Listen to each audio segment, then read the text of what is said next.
Hello everyone and welcome back to another review of what is, as my editor says, is his favourite radio that he wants to own, the Hytera PD785. What you can see on the screen currently is how the radio comes out of the box. In it you receive the radio, depending on what frequency allocation you've got, it'll be a UHF or the VHF. This is a UHF band 1, 400 to 470 MHz. You receive a MCU charger, which is this little box at the back. And that's right, just as you say, MCU charger.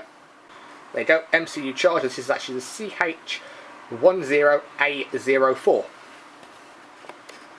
And back to there. You receive a battery. This battery happens to be the BL2006. There we go. All this radio has got all my asset tags over it, covering some things. That's fine. You receive a aerial. This is the stubby short aerial for the Hytera, and it is actually the genuine Hytera one as shown by the branding on the side. And then you physically receive the radio itself. I will get some specs up for this radio towards the end, where we can cover things like its waterproof rateness, its durability, what it supports. On the front you've got your standard DTMF keypad, 2 soft keys, 2 context-aware keys, and an up and down menu key. On the side you've got 2 programmable soft keys, the push to talk. On the other side you've got the data and accessory connector. On the top you've got your channel dial, your emergency key switch, your aerial connector, and the volume and power knob. So to install battery, it is quite a simple process. I'm just going to readjust my focus. You push the belt clip up if you have it screwed on, slide in, and then push down and it clicks. The aerial is another one where you line up the screw thread on the aerial and continue screwing until there's some resistance. You do not need to over tighten it. With the power supply, you've got a 12 volt, I believe, 12 volt 1 amp power supply. I've labelled it for convenience because I have a lot of 12 volt power supplies in my house. And that plugs into a wall outlet, which I have just off camera. And then plugged into the DC barrel jack at the back of the MCU.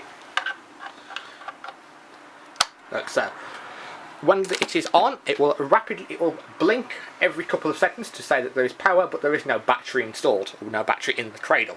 If you put a radio in, this one is fully charged, it will go green if it's fully charged. If it is running low or it needs to be charged, it will turn to a solid red. I believe there is actually a online guide that tells you what each one of those means. So what we'll do is we'll now go into a nice close-up of my Hytera's screen, like so, and turn on. The Hytera takes about 2 to 3 seconds to actually warm up fully until it gets to its boot screen, and then it gets turned on. So what we've got on here are some local talk groups to where I am, mainly consisting of my local analogue repeaters, which is Farnham, the Isle of Wight, Bracknell, and that's it for there. We've got my one I use to travel when I go up to see family in Staffordshire, where we've got Farnham, the Isle of Wight, Bracknell, Newbury, Didcot, Edge Hill, Birmingham, Birmingham again, Birmingham a third time, Wolverhampton, and Wolverhampton. I think that's it. I've also got a receive only channel for a local security shopwatch channels where I am, which all receive only, so you cannot transmit. And then I have my 2 work channels, which are the events digital and events analog. As you can probably tell there, that is not the normal startup tone for a Superior, or not for a Hytera I should say, not Superior. I have customised these tones with the guide I published on the forum, which there will be a link in the description for, to customise the transmit and receive tones to those of a Hytera. In the menu, in a digital channel, like this one, you have your contact book, where you can choose your contacts. As such, I've got a lot of the DMR channel groups there for DMR repeaters. You can do a new contact, and you can manually dial a radio's ID. You can also then go back out, you have your messages. As far as I'm aware, the messaging format on the Hytera works to Hytera only. I don't believe it works with Moto TRBO radios, which is a little bit of a downlet, but unfortunately I can't do much about that. Call logs shows you outgoing list of your calls, and it's empty. Your incoming calls, and your missed calls. Scan gives you an option for scan list. You can edit and view your scan list on your radio. You are unable to create new scan lists off the radio. The zone you are in, which is where you can choose what channels you have. A programming channel, where you can choose the frequency, slot, caller code, transmit contact and receive contact list. This is for digital only. And the settings, where you have your audio settings, where you have the digital mic gain, audio optimization. I have no clue what LQO stands for, I'll probably put that as an annotation, and an audio feedback, which I have no clue what it's for again. The audio optimizer gives you a treble boost or a 3-band equalizer, where you can adjust it from low, mid and high frequency settings.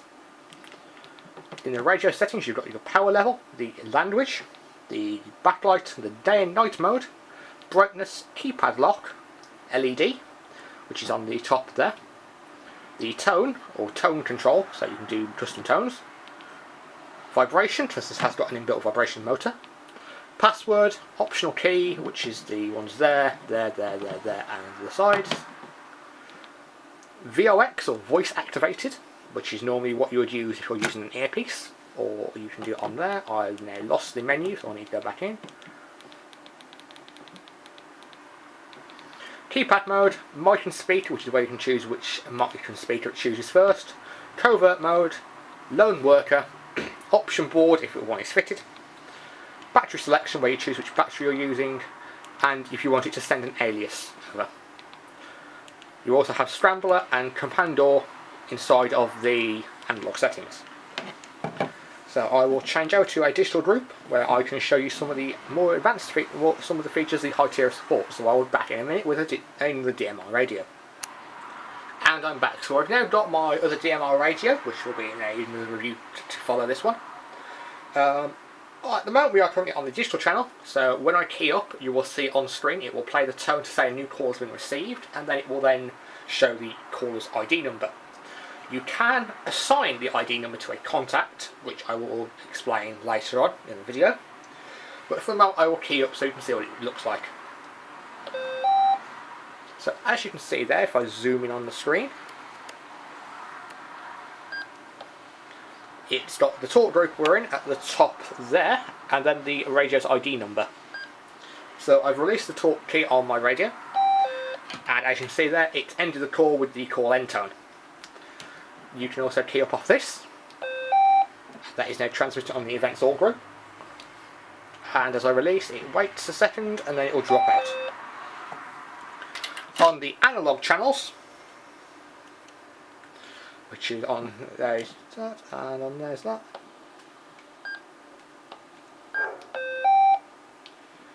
There is no form of signalling set up on this one at the moment, as I need to experiment with 5-tone. But as you can see when I key up,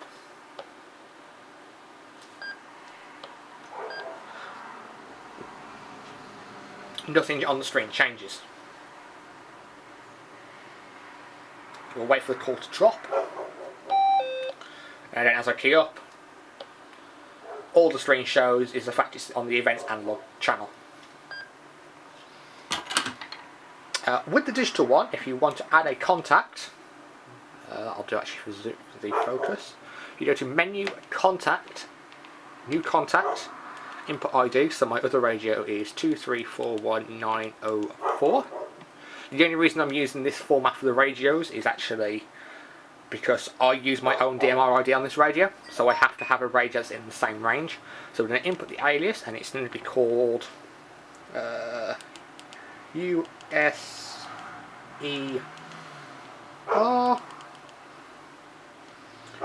space, and I need to change it to numbers. And then we need to call it for what the other radio is called, which is 4585. So I timed out, so it does that again.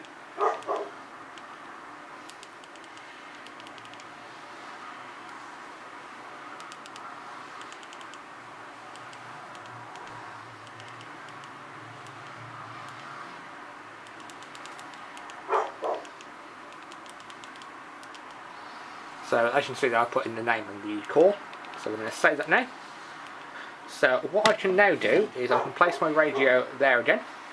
I can then get my other radio. And as you can see now, instead of showing the user's number, it shows the user's name. What you can also do is you can do radio check, which is where if you go to your contact list, go to manual dial, type in the user's number. Like so, and then click select. We can do an alert call. We can do a radio check, say the radio is online. We can do remote monitor if that radio supports decode. We can do radio enable and radio disable, which is basically stun and revive.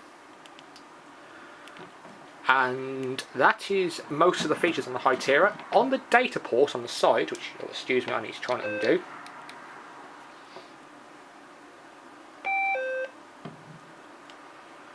So as you can see there is you've got the multi-pin data connector. I have got two accessories for the multi-pin data connector, so I will zoom out so you can see them. I have the programming cable, which is a PC38, is it? I think 38 cable? PC38. So you've got the Hytera programming cable, which is the multi-pin connector, which uses 4 pins, which are actually directly pushed through to here. The chip is actually inside the radio. This actually, you align it up at the side with the notch at the bottom there, put it onto the radio and just screw in. He says and can't actually get it to screw in. And there we go, so it says accessory connected, and on the top of the screen, if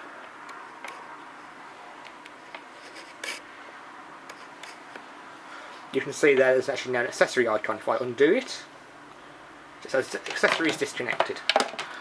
I also have the earpiece, which uses that style of connector instead of the 4-pin.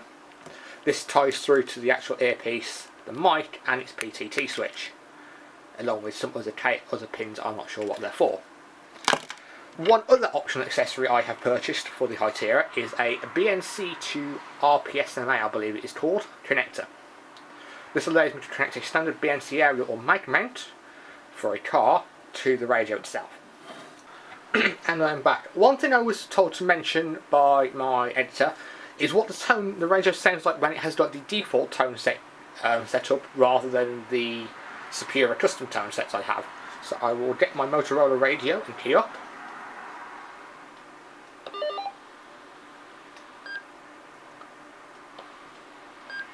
So as you hear then, that was the startup tone. There's a beep when the call ends, and then it does that with the one at the end. So this is when I key up.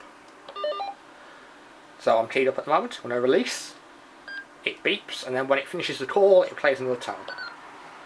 The audio quality of the Hytera is surprisingly good for a DMR radio. So, hold on a second.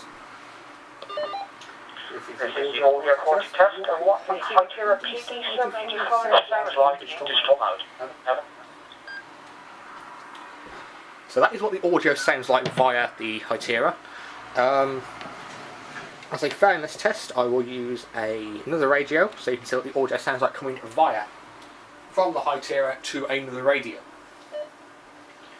This is a test of what the Hytera sounds like using audio in DMR mode.